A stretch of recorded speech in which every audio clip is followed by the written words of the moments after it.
नमस्कार दोस्तों। एक नया दिन, एक नई शुरुआत। और टाइम हुआ है अभी 9:45। बस तैयार हो गए, ऑफिस के लिए निकल रहे हैं। तब तक आपको बाहर का मौसम दिखा देता हूँ थोड़ा सा।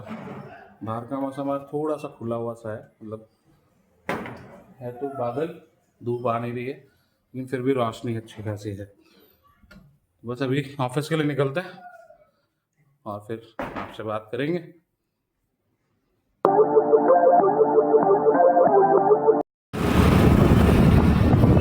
शाम को 6:30 बजे घर की तरफ लौट रहे हैं।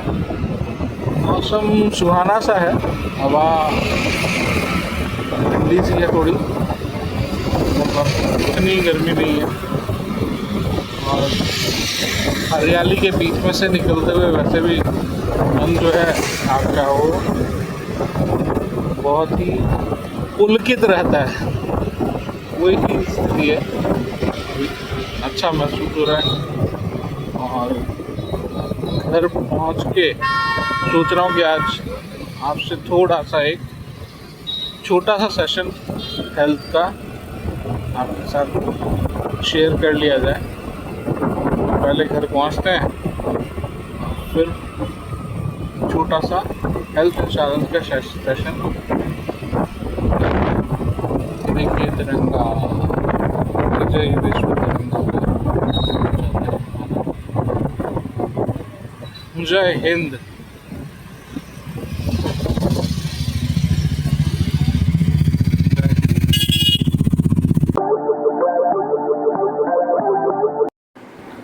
दोस्तों घर आ पहुँचे, और जैसा कि मैंने कहा था कि थोड़ा सा हेल्थ पॉलिसी के बारे में डिस्कस करेंगे। तो मैंने आपको पहले बताया था कि हेल्थ इंश्योरेंस जो है वो 24 घंटे की हॉस्पिटलाइजेशन को कवर करता है, वो चाहे एक्सीडेंट से हो या बीमारी से हो।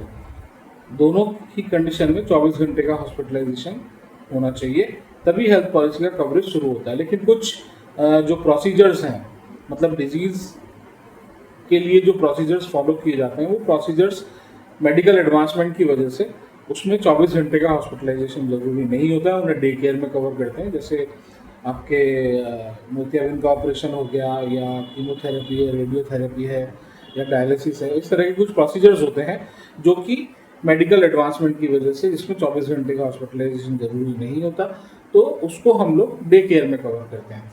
इसके बाद हम आते हैं कि भाई जो भी बीमारियां हैं, नॉर्मल बीमारियां जो भी हैं, वो मैं पॉलिसी लेने के 30 दिन के बाद में आप उसका कवरेज शुरू होता है। एक्सीडेंट डे 1 से कवर हो जाता है।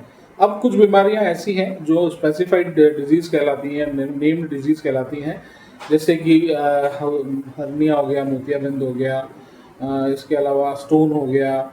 इस तरह की कुछ डिजीज़ जो होती हैं वो कुछ कंपनीज 1 साल में कवर करती हैं, कुछ कंपनीज 2 साल में कवर करती हैं। उसके बाद में उसका कवर स्टार्ट हो जाता है। और अगर पहले से ही कोई बीमारी चली आ रही है तो वो बीमारी जो है उसको आपको डिस्क्लोज करना पड़ता है। डिस्क्लोज करने के बाद कंपनी उसके ऊपर जो भी अपना इन्वेस्टिगेशन है वो करती है, और कंपनी को लगता है कि ये पॉलिसी वो दे सकते हैं, तो वो कंपनी पॉलिसी इशू कर देती है। और जब वो पॉलिसी इशू हो जाती है तो उस पॉलिसी को लेने के बाद में उसमें 3 साल या 4 साल का वेटिंग पीरियड रहता है, जिसके बाद वो बीमारी या उससे होने वाली अलग जो भी उससे होने वाली कॉम्प्लेक्सिटीज़ है वो कवर होती हैं। तो ये जो डिजीज़ कहलाती हैं ये प्री एग्जिस्टिंग डिजीज़ कहलाती हैं, मतलब पहले से ही कोई बीमारी अगर चली आ रही हो। अब हम देखते हैं कि प्री हॉस्पिटलाइजेशन और post hospitalisation. Medical policy, mediclaim policy या हेल्थ इंश्योरेंस पॉलिसी सिर्फ हॉस्पिटलाइजेशन ही कवर नहीं करती है।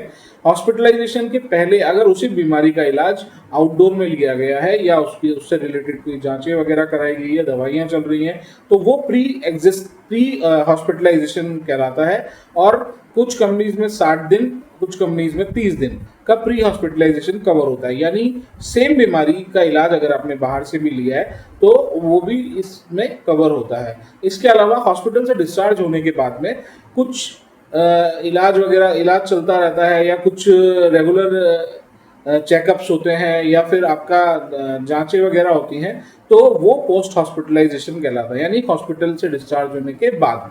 वो जो है कुछ कंपनीज 60 दिन का उसमें कवर करती हैं, कुछ कंपनी 90 दिन का कवर करती है, कुछ कुछ कंपनी में 180 दिन का भी कवरेज होता है। तो ये पोस्ट हॉस्पिटलाइजेशन भी कवर हो जाता है। इसके अलावा आयुष यानी आयुर्वेद, यूनानी, सिद्धा, होम्योपैथ जो ये है, इसको भी जो है वो अल्टरनेट जो आपका ट्रीटमेंट कहलाता है वो भी पॉलिसीज में कवर किया जाता है, लेकिन उसमें भी हॉस्पिटलाइजेशन की ज़रूरत होती है। इसके अलावा किसी भी तरह की कॉस्मेटिक सर्जरी, वो अगर आप सिर्फ सुंदर दिखने के लिए या करवा रहे हैं तो वो इसमें कवर नहीं होती। लेकिन अगर एक्सीडेंट में या किसी भी तरह की सर्जरी में कॉस्मेटिक सर्जरी की ज़रूरत पड़ती है तो वो इसमें कवर होती है। दांतों का जो इलाज है वो नॉर्मल अगर आप करवाते हैं तो वो इसमें कवर नहीं होगा, लेकिन एक्सीडेंट अगर होता है और उसमें अगर आप तो दांतों का अपना ट्रीटमेंट कराना पड़ता है तो वो इसमें कवर होता है। इसके बाद में इसमें कुछ कंपनीज अब ये भी है कि आपको हर साल एक मेडिकल चेकअप फ्री देती है। मतलब अगर आपकी फैमिली का आपने फैमिली फ्लोटर ले रखा है तो पूरी फैमिली के लिए, और अगर इंडिविजुअल है तो इंडिविजुअल के लिए हर साल आपको एक मेडिकल चेकअप जो है वो कंपनी के किसी भी जो भी उनका लैब उनके साथ में इम्पैनल्ड है वहाँ जाकर आप अपना जो है वो चेकअप करा सकते हैं, उसकी रिपोर्ट्स आपको मिल जाती हैं। अब कुछ कंपनी ने ये भी किया हुआ है कि जो आपका सम इंश्योर है, सपोज 5 लाख का सम इंश्योर है, तो 5 लाख का सम इंश्योर अगर आपका साल भर के पहले खत्म हो जाता है तो पॉलिसी अगर खत्म हो जाता है तो पॉलिसी में वो 5 लाख का सम इंश्योर वापस से दे दिया जाता है। इसको बोलते हैं रीस्टोरेशन। ये रीस्टोरेशन, इसके अलावा कुछ कंपनीज आपको रिचार्ज बेनिफिट भी देती है। रिचार्ज का मतलब अगर 5 लाख पूरा भी खत्म नहीं हुआ है, जैसे 2 लाख ही खत्म हुआ है तो 2 लाख फिर से भर दिया जाता है। लेकिन इन दोनों ही कंडीशंस में जो जिस बीमारी के चलते ये खर्च हुआ है उस सेम बीमारी पर उस साल में आपको वो खर्चा नहीं मिलेगा। इसके अलावा आप अपने अदर फैमिली मेंबर्स पे या अदर डिजीज के ऊपर ये कर सकते हैं। कैशलेस फैसिलिटीज मिलती हैं अगर इम्पैनल्ड हॉस्पिटल है और वहाँ पर कंपनी अलाउ कर देती है, अप्रूव कर देती है, तो आपको जो खर्चा है वो नहीं देना पड़ता। सिर्फ कुछ रजिस्ट्रेशन फीस या कुछ जो आपके जिसे हम कंज्यूमेबल्स बोलते हैं, जैसे ग्लव्स हो गए या छोटी मोटी कुछ चीज़ें होती हैं, वो खर्चा जो है वो आपको पे करना पड़ता है। बाकी सारा खर्चा कंपनी का जो भी नॉर्म्स है उसमें वो कंपनी पे करती है सम इंश्योर के अंदर। रूम रेंट, कई कंपनीज में रूम रेंट जो है वो पूरा मिलता है और उसमें उन्होंने स्पेसिफाइड किया हुआ होता है कि जैसे इस सम इंश्योर के ऊपर जो है वो आपको सिंगल प्राइवेट डीलक्स रूम मिलेगा, इसके ऊपर आपको डीलक्स रूम मिलेगा, या इस तरीके का उन्होंने फिक्स किया हुआ होता है, वो मिलता है। उसके अलावा अगर आप खर्चा करते हैं तो वो आपको पे करना पड़ता है। कुछ जगह पर रूम्स में रूम रेंट पे कैपिंग भी होती है, जैसे 1% ऑफ द सम इंश्योर कि अगर आप हॉस्पिटलाइज होते हैं तो आपको रूम रेंट जो है वो सम इंश्योर का 1% मिलेगा। अगर 5 लाख का आपने रूम लिया तो पर डे 5,000 रुपये का रूम आप ले सकते हैं। इसी तरह से आईसीयू में भी कुछ कंपनीज में कैपिंग होती है कि आपने अगर आईसीयू लिया है तो सपोज 1% आईसीयू का मिलता है, तो वही 5 लाख रुपए का अगर सम इंश्योर है या 10 लाख रुपए का अगर सम इंश्योर है तो पर डे 10,000 रुपये तक का आपका आईसीयू का खर्चा आपको मिल जाता है। इसके ऊपर अगर खर्चा होता है तो वो आपको या क्लाइंट को अपने पास से देना पड़ता है। कुछ पहले जो होता था, कई बार ऐसा भी होता था कि को पेमेंट भी करना पड़ता था कई कई जगह पर। जैसे कंपनी कहती थी कि भाई यहाँ अगर आप पर्टिकुलर इस चीज़ पे के लिए, इस डिजीज़ के लिए अगर आप इलाज ले रहे हैं तो वहाँ पर आपको को पेमेंट करना पड़ेगा कि 80% कंपनी बेयर करेगी और 20% आप क्लाइंट बेयर करेगा। तो ये को पेमेंट अब मोस्टली हट गया है, सब जगह से को पेमेंट अब नहीं रहा है। लेकिन कुछ जगह जैसे सीनियर सिटीजन पॉलिसीज में अभी भी को पेमेंट होता है, जहाँ पर को पेमेंट क्लाइंट को भी करना पड़ता है।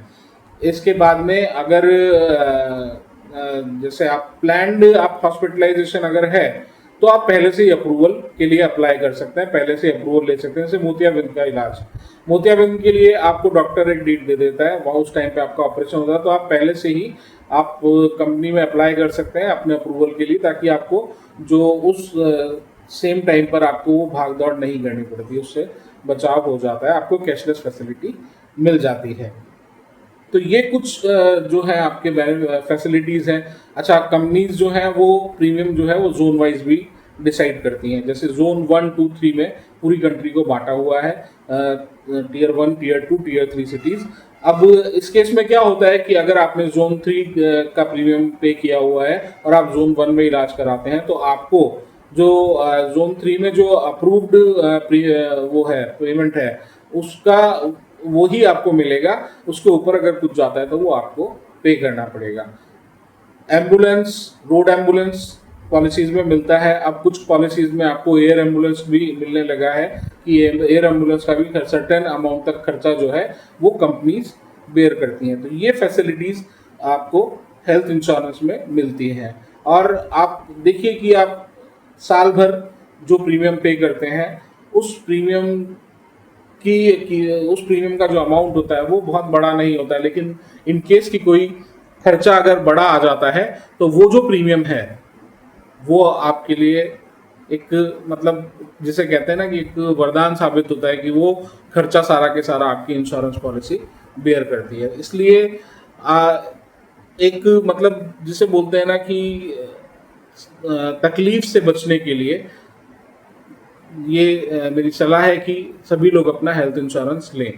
और हेल्थ इंश्योरेंस में ये है कि उसमें आप आजकल जो है कुछ पॉलिसीज में मैटरनिटी भी कवर होने लगी है, कुछ में 9 महीने के बाद में, कुछ में 1 साल के बाद में।